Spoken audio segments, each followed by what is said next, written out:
Chapitre 2. Le paysan et le mandarin. C'est le récit d'un mandarin qui, lors d'un voyage, rencontre un paysan d'un âge avancé en train d'irriguer ses champs de ses propres mains, à l'aide de seaux d'eau qu'il transporte laborieusement sur ses épaules.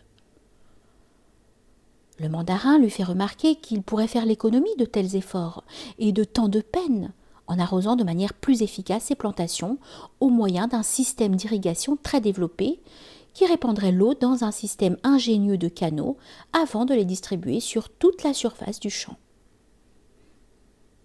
Le paysan ne se montre guère intéressé par un tel système hyper sophistiqué, préférant ainsi continuer avec sa méthode primitive pour préserver son esprit, car, rétorque-t-il au mandarin, celui qui délègue ses tâches manuelles aux machines finit par penser comme elles.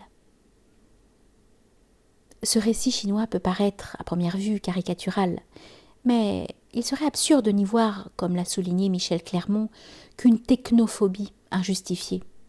D'autant que l'on pourrait légitimement se demander quel mal y a-t-il à vouloir rendre la vie humaine moins laborieuse. Le message subtil qui se traduit dans l'appréhension du paysan est qu'à force de réduire l'intelligence à un usage technico-pratique, elle finit par devenir incapable d'opérer verticalement. Le souci obsessionnel de l'efficacité technique finit par provoquer un dysfonctionnement de l'intelligence, qui devient ainsi inapte à capter la lumière divine. Autrement dit, à force d'accentuer le côté pratique de l'intelligence, c'est-à-dire en faire un usage purement utilitariste, elle devient incapable de contemplation.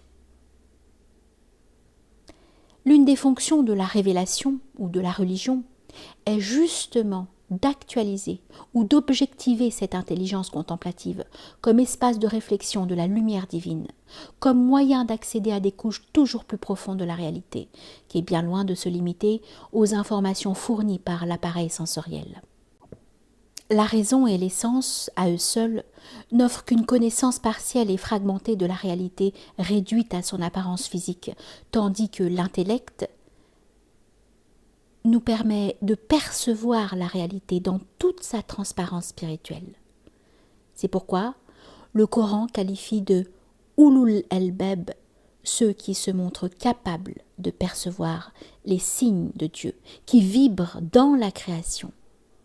Le mot « albab » est le pluriel de « lub » qui signifie « noyau », ce qui revient à dire que, dans le langage coranique, Ulul albab sont les êtres disposés intellectuellement à atteindre le noyau spirituel que contient l'écorce de l'existence humaine. Ceux, autrement dit, qui sont doués d'une intelligence pénétrante.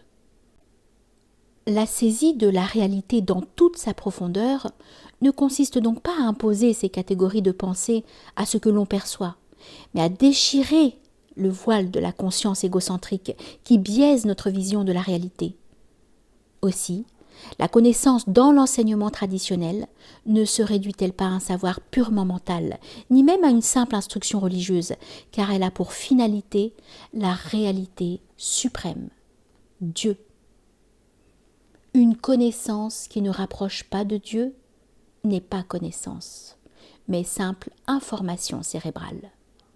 Dans la tradition mystique, la connaissance véritable est affaire de goût, dhawq. Autrement dit, connaître, c'est goûter à la proximité divine.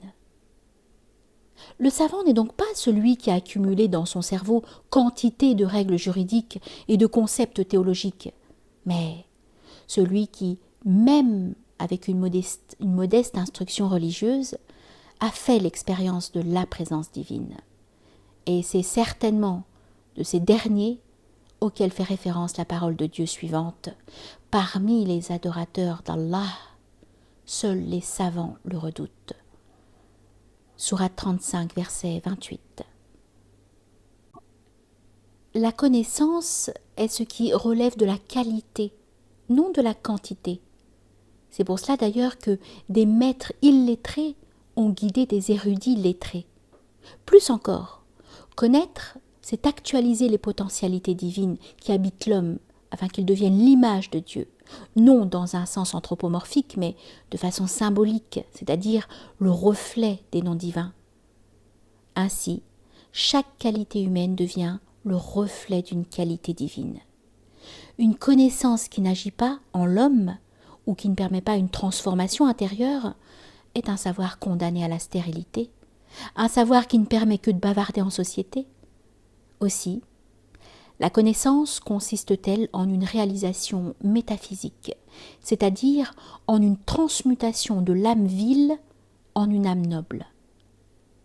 L'homme incapable d'une telle intelligence, ou tout simplement incapable de foi, n'invalide en rien la réalité d'une révélation, de la même façon que l'homme inapte à raisonner n'invalide la réalité de la raison.